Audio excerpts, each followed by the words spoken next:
கண்ணியத்திற்குரியவர்களை, இன்னைக்கு நாம தெரிந்து கொள்ள வேண்டிய முக்கியமான செய்தி என்ன அப்படின்னு கேட்டோம்னா, அதாவது நபிகள் நாயகம் ஸல்லல்லாஹு அலைஹி வஸல்லம் அவங்க அல்லாஹ்வுடைய ரசூல் ஸல்லல்லாஹு அலைஹி வஸல்லம் அவர்களை யாரெல்லாம் ஏற்றுக்கொண்டார்களோ அவர்களை சஹாபா பெருமக்கள், நபிகள் நாயகத்தோடு தோழமை கொண்ட புண்ணியவான்கள், நபிகள் நாயகத்தோடு தோழமை கொண்ட சலஃபு சாலிஹீன்கள் என்பதாக நாம் என்ன செய்கிறோம், சொல்லுகிறோம்.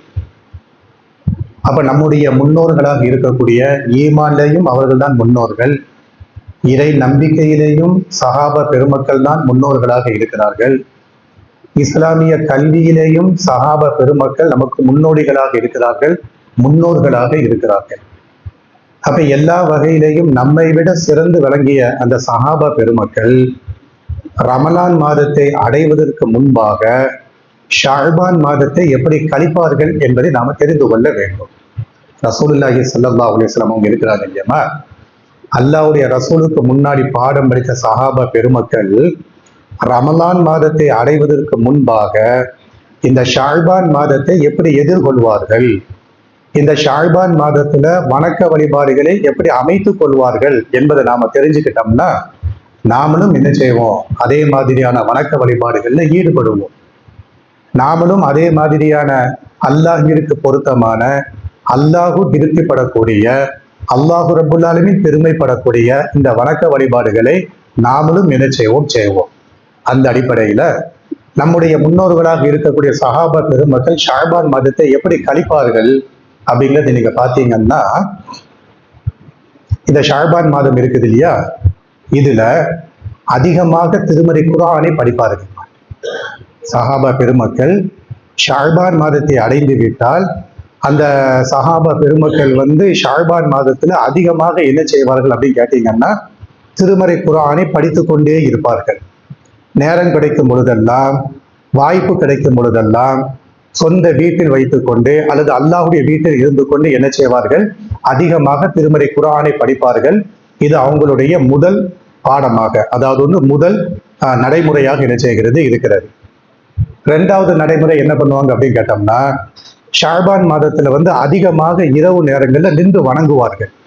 ஷஅபான் மாதத்துல, ரமலான் மாதத்துல இரவு நேர வணக்கம் சொல்லி போட்டு ஒண்ணு இருக்குது இல்லையா, அந்த இரவு நேர வணக்கத்தை இலகுவான முறையில செய்ய வேண்டும் என்பதற்காக வேண்டி அந்த இரவு நேர வணக்கத்துல அதிகமாக திருமறை குர்ஆனை படிக்க வேண்டும் என்பதற்காக வேண்டி என்ன பண்ணுவாங்க, ஷஅபான் மாதத்திலேயே இரவு நேரங்கள்ல நீண்ட நேரம் நின்று என்ன செய்வாங்க, தொழுவாங்க. நீண்ட நேரமாக நின்று என்ன செய்வாங்க, வணங்குவாங்க. இது நம்முடைய முன்னோர்கள்ட்ட இருக்கக்கூடிய ஒரு முக்கியமான பண்பாக இருக்கிறது. அப்ப முதல் பண்பு என்னது, திருமறை குர்ஆனை படிப்பார்கள். இரண்டாவது பண்பு என்னது அப்படின்னு கேட்டோம்னா, நீண்ட நேரமாக நின்று என்ன செய்வார்கள், அல்லாஹ்வை வணங்குவார்கள். மூணாவது பண்பு என்ன அப்படின்னு கேட்டோம்னா, அதிகமாக அல்லாஹ்விடத்துல பிரார்த்தனை செய்வாங்கம்மா. அல்லாஹ்விடத்துல ஷஅபான் மாதத்தை அடைந்து விட்டால் அல்லாஹ்விடத்துல என்னென்ன தேவைகளை எல்லாம் நாம கேட்க வேண்டுமோ அந்த தேவைகள் அனைத்தையும் என்ன செய்வாங்க, ஷஅபான் மாதத்திலேயே கேட்பார்கள். ஏன், அடுத்து வரக்கூடிய மாதம் ரமலானுடைய மாதமாக இருக்கிறது. அந்த ரமலானுடைய மாதத்துல லைலத்துல் கத்ர் இரவு என்கிற ஒரு இரவு இருக்கிறது. அந்த கடைசி 10 நாட்கள்ல இஅ்திகாஃப் இருக்க வேண்டும் என்பதற்காக வேண்டி ஷஅபான் மாதத்திலே என்ன பண்ணுவாங்க, அதிகமான பிரார்த்தனைகளை அல்லாஹ்விடத்திலே கேட்டுக்கொண்டே இருப்பார்கள். தனக்காக வேண்டி கேட்பார்கள், தன்னுடைய பிள்ளை குட்டிகளுக்காக வேண்டி கேட்பார்கள், தன்னுடைய இரத்த உறவுகளுக்காக வேண்டி கேட்பார்கள். அப்போ சஹாபா பெருமக்களினுடைய ஷஅபான் மாதத்துல அவங்க செய்யக்கூடிய மூன்றாவது வணக்க வழிபாடு என்ன அப்படின்னு கேட்டோம்னா, அல்லாஹ்விடத்துல அதிகமாக பிரார்த்தனை கேட்டுக்கொண்டே இருப்பார்கள். நாலாவது வணக்க வழிபாடு என்னது, அந்த ஷஅபான் மாதத்துல நம்மளுடைய மூத்த முன்னோர்கள் செய்யக்கூடிய நாலாவது பண்பு என்னது அப்படின்னு கேட்டோம்னா, அதாவது இரத்த பந்தங்கள்ல யாராவது நோய்வாய்ப்பட்டுட்டோம்னா அந்த நோயாளிகளை நலம் விசாரிக்க போவார்கள். எதுல, இந்த ஷஅபான் மாதத்துல நாலாவது அவங்க கையாளக்கூடிய பண்பு என்ன அப்படின்னு கேட்டோம்னா, இரத்த உறவுகளை யாராவது நோய்வாய்ப்பட்டு விட்டால், அது சின்ன நோயோ பெரிய நோயோ, அன்னைக்கெல்லாம் சஹாபா பெருமக்கள் யுத்த களத்துக்கு போயிட்டு வருவாங்கம்மா. சஹாபா பெருமக்கள் யுத்த களத்துக்கு என்ன செய்வாங்க, போயிட்டு வருவாங்க. போயிட்டு வந்தோம்னா கை வெட்டப்பட்டு இருக்கும், காலு வெட்டப்பட்டு இருக்கும். அவங்களாம் நோயாளிகளாக வீட்டுல இருப்பாங்க. சஹாபாக்கள் என்ன பண்ணுவாங்க, நம்ம கூட யுத்த களத்துக்கு வந்த நம்மளுடைய தோழர் அடிபட்டு வீட்டில் இருக்கிறாங்க, அவங்க உடம்பினுடைய சீதோசனங்கள் எப்படி இருக்குது என்பதை பார்ப்பதற்காக வேண்டி ஷாபான் மாதத்துல என்ன பண்ணுவாங்க, மெனக்கிட்டு வீடு ஏறி போவாங்க.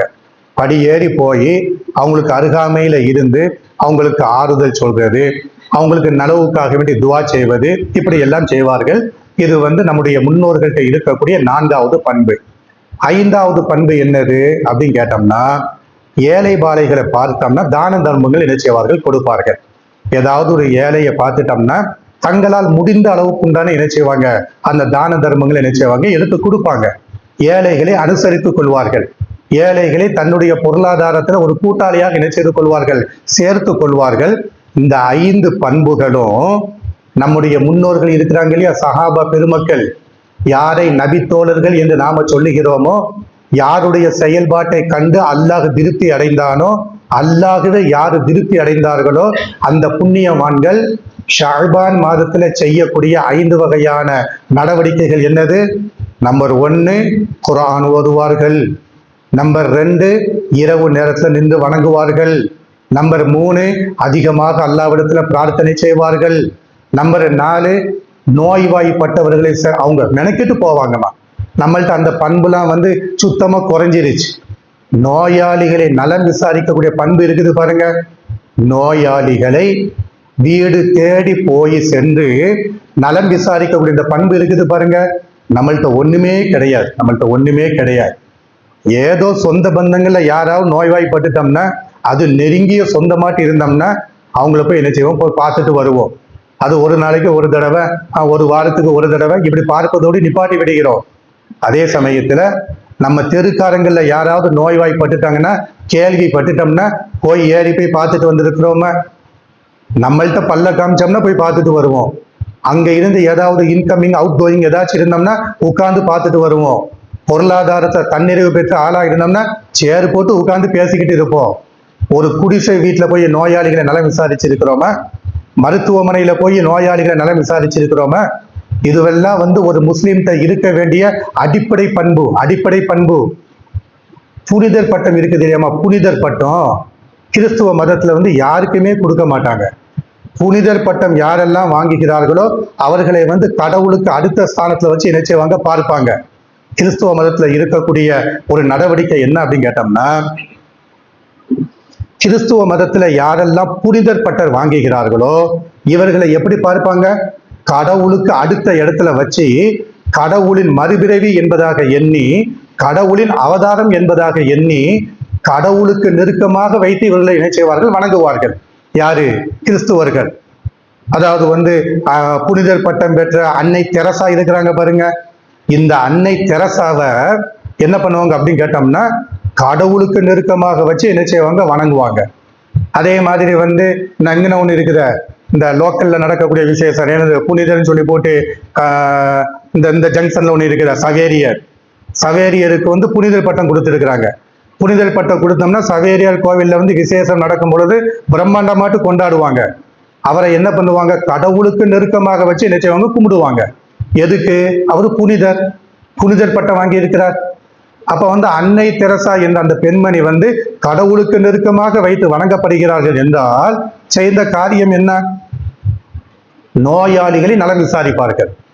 நோயாளிகளை, அது பிறவி நோயாக இருந்தாலும் சரி, வெண்குஷ்ட நோயாக இருந்தாலும் சரி, கடுமையான நோயாளியாக இருந்தாலும் சரி, மெனக்கெட்டு போய் என்ன பண்ணுவாங்க, அந்த நோயாளிகளை நலம் விசாரிப்பாங்க. அந்த நோயாளிக்கு செய்ய வேண்டிய பணிவிடைகளை செய்வாங்க. கையை வச்சு உடம்புல புண்ணு இருக்கும், அந்த புண்ணை இவங்களே என்ன செய்வாங்க, தடை விடுவாங்க. கையை வச்சு தடை விடுவாங்க. எனவேதான் என்ன பண்ணாங்க, அந்த பெண்மணிக்கு புனிதர் பட்டத்தை கொடுத்து எங்கெல்லாம் கிறிஸ்துவ ஸ்தாபனங்கள் இருக்குதோ அங்கெல்லாம் அந்த பெண்மணிய போட்டோவை என்ன செய்தாங்க, வச்சிருந்தாங்க. இன்னைக்கு அந்த போட்டோவை கொஞ்சம் கொஞ்சமா எடுக்க ஆரம்பிச்சுட்டாங்க. அது வேற கதை, அதுக்குள்ளால போவதற்கு நமக்கு நேரம் இல்லை. அப்ப நாம எதுக்கு சொல்ல வரோம் அப்படின்னு கேட்டோம்னா, நோயாளிகளை நலம் விசாரிப்பது என்பது இந்த இஸ்லாத்துல இருக்கக்கூடிய ஒரு முக்கியமான நடைமுறை. ஆனா நம்மள்ட்ட அது இல்லை. அது எங்க இருக்குது? பிற மதத்துல என்ன செய்கிறது, இருக்கிறது. அப்ப நம்முடைய முன்னோர்கள் ஷாபான் மாதத்தை அடைந்து விட்டால் அவர்கள் கையாளக்கூடிய 4வது விஷயம் என்னது? நோயாளிகளை நலம் விசாரிப்பார்கள்.